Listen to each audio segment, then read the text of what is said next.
என்னப்பா திடீர்னு குந்தவைக்கு கோவம்லாம் வருது? இந்த குந்தவையை கொஞ்ச நேரம் குந்த வைக்கிறது நல்லது. த்ரிஷா வாயை திறந்து பேச மாட்டாங்களா, ஏதாவது சொல்ல மாட்டாங்களா அப்படின்னு எல்லாருமே எதிர்பார்த்தாங்க. அதே மாதிரி த்ரிஷா திடீர்னு பொங்கி எழுந்துட்டாங்க. என்னன்னா, நடிகர் பார்த்திபன் ஒரு நிகழ்ச்சியில கலந்துக்கிட்டு குந்தவை பத்தி பேசின விஷயம் வந்து ரொம்பவே வைரல் ஆச்சு. அதாவது விஜய் த்ரிஷா 2 பேருமே சேர்ந்து ஒரு கல்யாணத்துக்கு போன வீடியோ எந்த அளவுக்கு வைரல் ஆச்சோ அதுக்கு மேலயா பார்த்திபன் குந்தவையை பத்தி பேசின விஷயம் வந்து ரொம்பவே வைரல் ஆச்சு. T20 உலகக்கோப்பை அந்த மேட்சை விட த்ரிஷாவோட டாபிக் அந்த அளவுக்கு போச்சு அப்படின்னு சொல்லலாம். ஏன்னா அந்த அளவுக்கு பார்த்திபன் பேசின விஷயம் ரொம்பவே வைரலாச்சு. இதுக்காக தான் மறைமுகமா த்ரிஷா வந்து பார்த்திபனை தாக்கி பேசினாங்க. இந்த விஷயம் வந்து ரொம்ப பெரிய அளவுல வைரலானதுக்கு அப்புறமா, பேசு பொருள் ஆனதுக்கு அப்புறமா பார்த்திபன் இதுக்குமே ரியாக்ட் பண்ணி ஒரு ஆடியோ வெளியிட்டிருந்தாரு. அதே மாதிரி பதிவுமே வெளியிட்டிருந்தாரு. இதுதான் சமூக வலைதளங்கள்ல இப்போ ஹாட் டாபிக்கா போயிட்டு இருக்கு. இது என்ன விஷயம் அப்படின்னு பார்த்தோம்னா, நடிகர் பார்த்திபன் ஒரு நிகழ்ச்சிக்கு போயிருக்காரு. அங்க வந்து அவங்க கிட்ட ஒரு சில ஃபன்னான கொஸ்டின்ஸ் கேட்கும்போது அந்த ஸ்கிரீன்ல வந்துட்டு த்ரிஷாவோட போட்டோ வந்துச்சு. அதுல குந்தவை கெட்டப்ல இருக்கக்கூடிய த்ரிஷா போட்டோ வந்துச்சு. அப்போ வந்து எல்லாருமே குந்தவை குந்தவைன்னு கத்துனாங்க. அப்போ நடிகர் பார்த்திபனுமே ஒரு வார்த்தையை சொன்னாரு.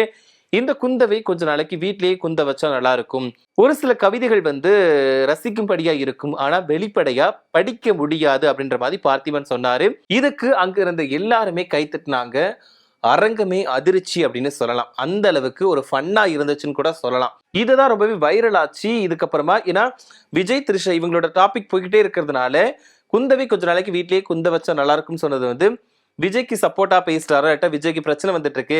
இதனாலதான் விஜய் சங்கீதா பிரச்சனை வந்துட்டு இருக்கு. த்ரிஷா வந்து வீட்டுல இருந்தா நல்லா இருக்கும் அப்படின்னு சொல்லிட்டு இவர் மறைமுகமா சொல்றாரு அப்படின்ற மாதிரிலாம் நிறைய வந்துச்சு. அதே நேரத்துல இவர் சொல்றது ஃபன்னா இருந்துச்சு. ஏன்னா எப்பவுமே வந்து பார்த்திபனோட பேச்சுக்கள் அப்படிங்கிறது ரொம்பவே ஒரு கோர்வையா, ஒரு எதுகை மோனையோட கொஞ்சம் மாயாஜாலம் கலந்து பேசுறதுனால ரொம்பவே நல்லா இருக்கும். அதே மாதிரிதான் குந்தவை வீட்டுல குந்த வச்சா நல்லா இருக்கும் அப்படின்னு சொல்லிட்டு ஒரு வாக்கியங்களை வந்து கோர்வையா சேர்த்து ஒரு அழகா சொல்லியிருந்தாரு.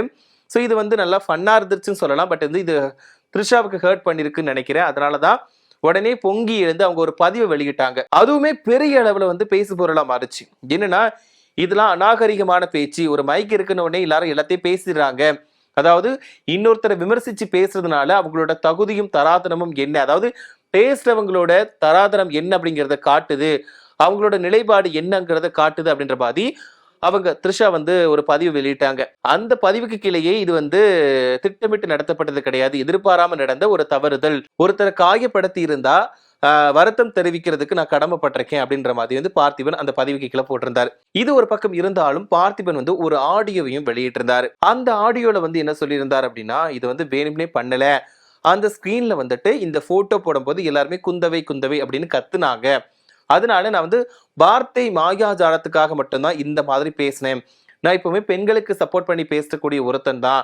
எப்பவுமே பெண்களுக்கான முக்கியத்துவம், பெண்களுக்கான பாதுகாப்பு, பெண்களுக்கான வரவேற்பு இதை பத்தி தான் நான் பேசுவேன். ஆனா இந்த விஷயம் வந்து தவறுதலா நடந்த விஷயம், வேணும்னே திட்டமிட்டு நடந்ததெல்லாம் கிடையாது. நான் வந்து வேணும்னே யாரையும் தாக்கி பேசணும் அப்படின்லாம் நினைக்கல. அதாவது அவங்க கேட்ட அந்த அந்த குந்தவின் கத்துறதுனால சோ அந்த வார்த்தை கோர்வைக்காக மட்டும்தான் நான் அந்த மாதிரி பேசினேனே தவிர தனிப்பட்ட ஒரு நபரை வந்து நான் இதையும் தாக்கி பேசல. அது மட்டும் இல்லாமல் நிறைய விஷயங்களை சொல்லியிருந்தாரு. ஸோ இதனால நான் வந்து மன்னிப்பு கேட்டுக்கிறேன் அப்படின்ற மாதிரிலாம் வந்து சொல்லியிருந்தார். ஒருத்தவங்களை காயப்படுத்தணும்னு நினைக்கவே இல்லை அப்படின்ற மாதிரிலாம் பார்த்திபன் வந்து பேசியிருந்தாரு. ஸோ இதுதான் வந்து ரொம்பவே வைரலா இப்போ வரைக்கும் போயிட்டு இருக்கு. இதுக்கெல்லாம் காரணம் என்னன்னா விஜய் அண்ட் த்ரிஷா. இவங்க வந்து அந்த கல்யாண வீட்டுக்கு போனதுக்கு அப்புறமா நிறைய பேர் வந்து அவங்களோட கருத்துக்களை சொல்ல ஆரம்பிச்சாங்க. நிறைய பிரபலங்களை வந்து த்ரிஷாவுக்கு வந்து எதிராக கண்டனம் தெரிவிச்சாங்க. விஜய் பண்றது தப்பு தான் அப்படின்ற மாதிரியும் சொல்லிட்டு இருந்தாங்க. ஏன்னா பிரச்சனை அவ்வளவு பெருசா பூதாகரமா வெடிச்சிட்டு இருக்கும்போது விஜய் த்ரிஷா கூட சேர்ந்து அந்த கல்யாணத்துக்கு போனது வந்து அந்த அளவுல பேசப்பட்டுச்சு. விஜய்க்கு இது தேவைதானா, விஜய் வந்து மக்களை கூட மதிக்காம இப்படி பண்றாரு, அவர் வந்து எப்படி நடந்துக்கிறாரு அப்படின்ற மாதிரி நிறைய பேர் சொன்னாங்க.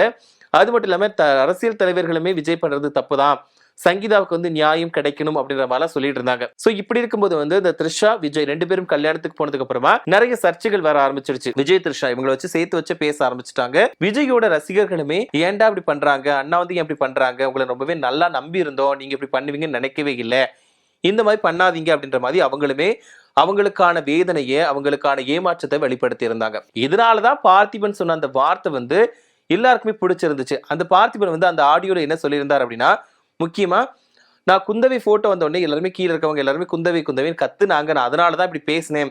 அது மட்டும் இல்லாம நான் இறங்கி வந்ததுக்கு அப்புறமா ரங்கராஜ் பாண்டியன் வந்துட்டு என்கிட்ட வந்து சொன்னாரு, இந்த குந்தவை மட்டும் தவிர்த்திருக்கலாம் அப்படின்ற மாதிரி சொன்னாரு.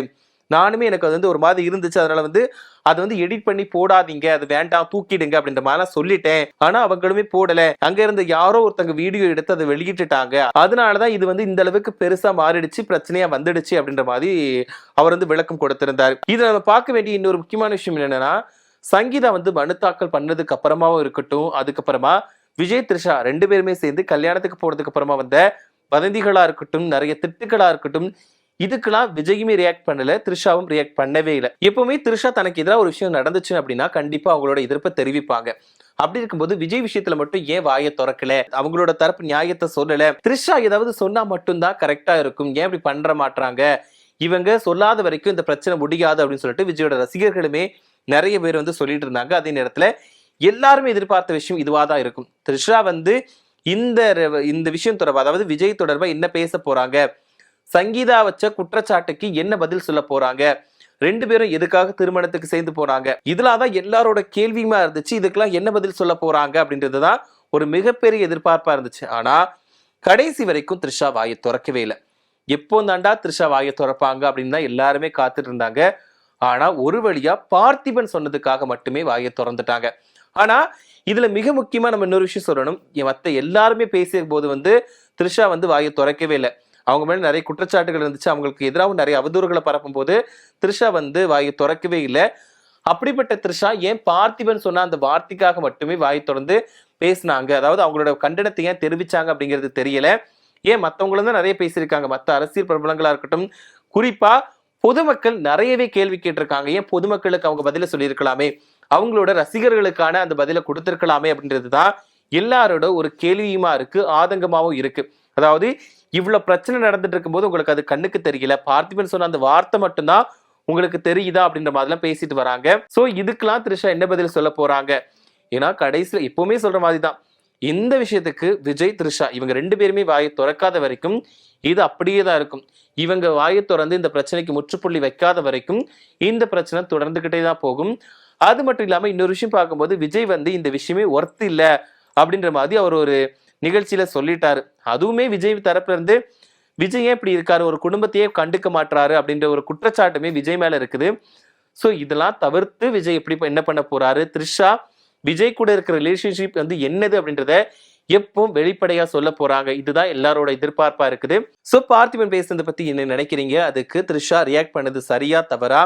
திரும்பவும் பார்த்திபன் வந்துட்டு த்ரிஷாவு கிட்ட மன்னிப்பு கேட்டது சரியா தவறா? இதை பத்தி என்ன நினைக்கிறீங்க அப்படிங்கிற உங்களோட கருத்துக்களை மறக்காம கமெண்ட்ல சொல்லுங்க. சில நேரங்களில் சில தவறுகள் நோக்கமின்றி அரங்கேறி விடுகின்றன. கலாட்டா விருது விழாவில் ராபிட் ஃபயர் போல கேட்கப்பட்ட 20 கேள்விகளுக்கும் சற்றும் யோசிக்காமல் டான் என பதில் சொல்லிக் கொண்டிருக்கையில் த்ரிஷா அவர்களின் போட்டோ திரையில் வந்ததும் என்ன சொல்வது என யோசிக்கையில் குந்தவை குந்தவை என குரல் எழுப்பினர். உடனே வார்த்தை ஜாலமாக மட்டுமே குந்தவையை வீட்டிலேயே குந்த வைக்கவும் பிரச்சனை வராமல் இருக்க என கூற அரங்கமே கைதட்டியது, பெரும்பாலும் விஜய் ரசிகர்கள். இறங்கி வந்ததும் நண்பர் ரங்கராஜ் பாண்டே அவர்கள் குந்தவையை தவிர்த்திருக்கலாம் என்றார். உடனே கலாட்டா அருணா அவர்களிடம் அதை வெளியிட வேண்டாம் என கேட்டுக்கொண்டேன். ஆனால் யாரோ எடுத்த வீடியோ மூலம் அது வெளியாகி சிலருக்கு வருத்தத்தை ஏற்படுத்தி இருக்கிறது என்பதை உணர்ந்து அதற்காக நானும் என் வருத்தத்தை மனப்பூர்வமாக தெரிவித்துக் கொள்கிறேன். பிரச்சனைகள் பெரிதாவதை என்றுமே நான் விரும்புவதில்லை. நான் கல்லூரிகளுக்கு செல்லும் போது கூட பெண் சுதந்திரம் பற்றியே பேசுகிறேன். ஆண் பெண் பாகுபாடு ஏதுமின்றி அனைவரும் தேவையற்ற கட்டுப்பாடுகளை விவாகரத்து செய்துவிட்டு சுதந்திரத்தை கைப்பிடித்து சந்தோஷமாக வாழ வேண்டும் என்று நினைப்பவன் நான்.